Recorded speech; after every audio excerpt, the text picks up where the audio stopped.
Saudara, beralih ke Aceh Besar, seribuan prajurit TNI Angkatan Darat Kodam Iskandar Muda terlibat dalam latihan pertempuran di Pegunungan Janto, Kabupaten Aceh Besar.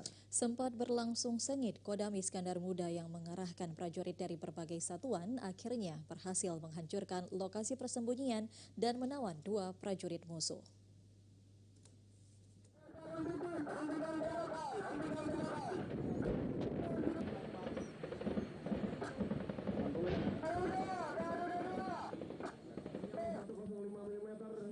Berbagai strategi guna menghancurkan lokasi persembunyian musuh di kawasan Pegunungan Janto Aceh Besar ini merupakan skenario dalam latihan puncak antar kecabangan Batalion Tempur 112 Dharma Jaya Kodam Iskandar Muda tahun 2022.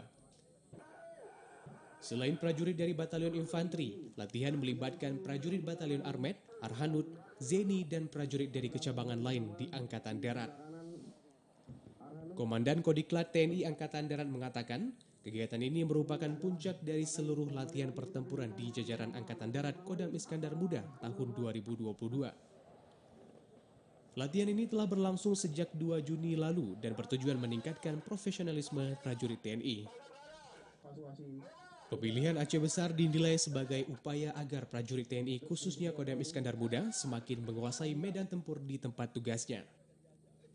Jadi tidak hanya 112 atau di Aceh, tapi dalam triwulan akhir nanti, akhir tahun, akan ada juga latihan batalion tim pertempuran di Kalimantan. Kenapa kita pakai daerah latihan di tempat masing-masing?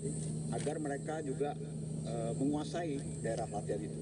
Selain itu kan juga kita mendekatkan diri dengan masyarakat. Sementara itu, berlatih dalam situasi tempur sesungguhnya membawa kebanggaan tersendiri bagi 1.225 prajurit TNI yang dilibatkan. Tak hanya di internal satuan, latihan dinilai semakin mengasah kemampuan prajurit dalam menyusun strategi penyerangan yang terintegrasi dengan satuan lainnya. Yang memang dilakukan dengan mortir yang asli. Memang prajurit sangat terkesan di situ, dihadapkan dengan dentuman-dentuman mortir, meriam, senjata-senjata bantuan, maupun senjata-senjata ringan, adrenalin prajurit semakin mendidih.